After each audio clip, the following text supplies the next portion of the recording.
خلا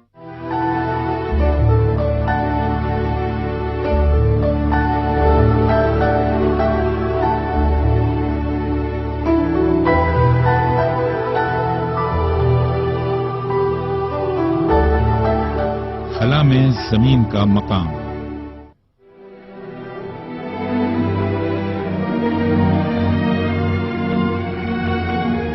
جس طرح کی زندگی زمین پر موجود ہے، خلا اس سے بالکل مختلف ہے۔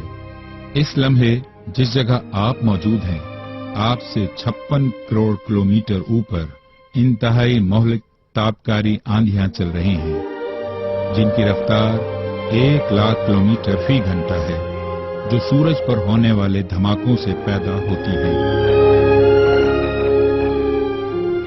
خلا میں منجمد کر دینے والا درجہ حرارت جو کہ -273 ڈگری سینٹی گریڈ ہے، اور ستاروں میں موجود پگھلا دینے والا درجہ حرارت جو کہ لاکھوں ڈگری سینٹی گریڈ تک پہنچتا ہے۔ بڑے بڑے شہاب ثاقب جو کہ انتہائی رفتار سے خلا میں گردش کر رہے ہیں۔ اب آپ اپنی موجودگی کا احساس اس لامتناہی خلا میں کیجیے۔ اس بات پر غور کرنے کے لیے سب سے پہلے موازنہ کرتے ہیں زمینی فاصلوں اور کائناتی فاصلوں کے درمیان۔ اس کائنات میں موجود قریب ترین ستاروں کا آپس میں فاصلہ 30 کھرب کلومیٹر ہے۔ ستارے جو آپ کو آسمان میں جگمگاتے نظر آتے ہیں اور آپ سے جو قریب ترین ستارہ ہے اس کا فاصلہ 500 کھرب کلومیٹر ہے۔ اب ہم اپنی کہکشاں میں اپنی موجودگی پر نظر ڈالتے ہیں۔ ایک کہکشاں میں 250 ارب ستارے ہیں۔ ہمارا سورج اس میں سے ایک ہے۔ 8 سیارے سورج کے گرد انتہائی توازن اور تناسب سے گھوم رہے ہیں۔ اس پورے نظام کو شمسی نظام کہتے ہیں۔ یہ شمسی نظام 12 ارب مربع کلومیٹر پر محیط ہے اور ہمارے اس کرۂ ارض میں بہت چھوٹی سی جگہ گھیری ہوئی ہے۔ اگر ہم تصور کریں کہ زمین ایک کنچا ہے تو سورج فٹ بال کے برابر ہوگا اور کنچے سے 280 میٹر دور ہوگا۔ ایک کہکشاں میں موجود ستاروں کی اتنی بڑی تعداد ہونے کے باوجود 300 ارب کہکشاؤں میں ایک کہکشاں بہت چھوٹی سی جگہ گھیرتی ہے۔ خلا میں مسلسل حرکت بھی انتہائی دلچسپی کی حامل ہے۔ زمین اپنے ہی محور پر 1670 کلومیٹر فی گھنٹے کی رفتار سے گھوم رہی ہے اور ساتھ ہی ساتھ یہ 103 گنا زیادہ تیز رفتاری سے سورج کے گرد گردش کر رہی ہے۔ زمین یہ گردش 1,08,000 کلومیٹر فی گھنٹے کی رفتار سے کرتی ہے۔ یہ رفتار گولی کی رفتار سے 60 گنا زیادہ تیز ہے۔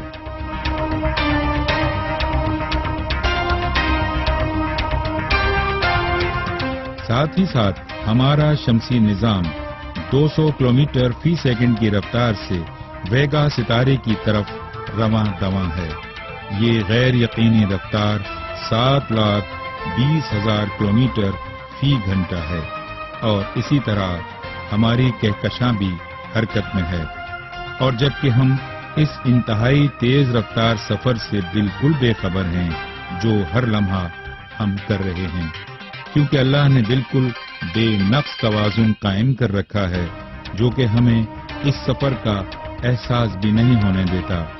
کیا آپ کبھی اس بات پر حیران ہوئے کہ کسی بھی لمحے ہم کو اس حرکت کا احساس تک نہیں ہوتا؟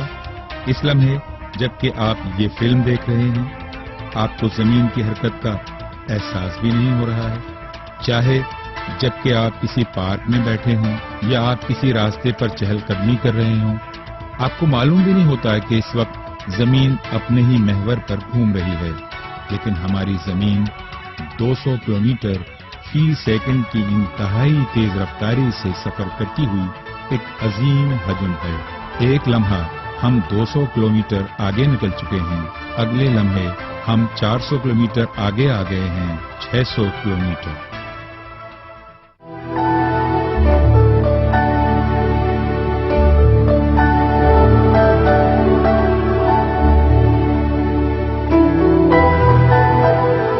انسانی جسم ہمیں کیا غور کرنے پر مجبور کرتا ہے؟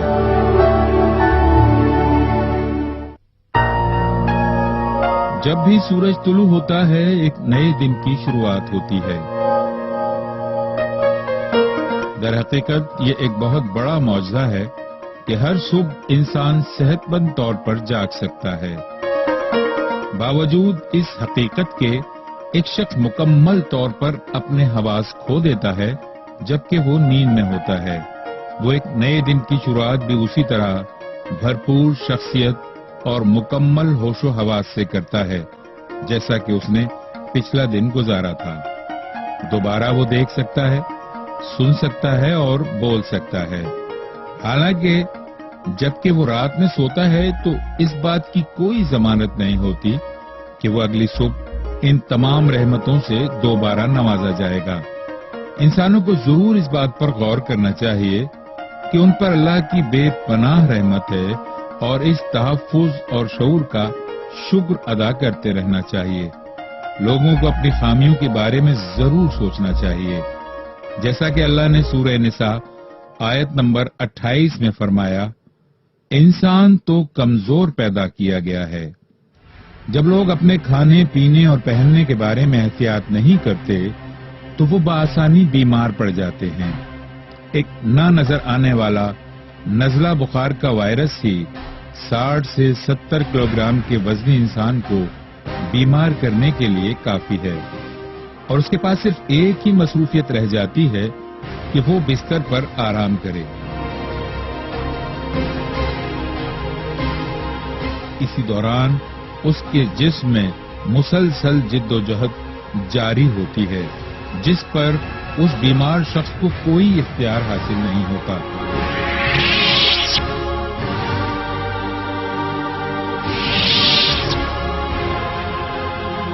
اس سے کوئی فرق نہیں پڑتا کہ ڈاکٹر اس کو کچھ بھی کہے یا کرے۔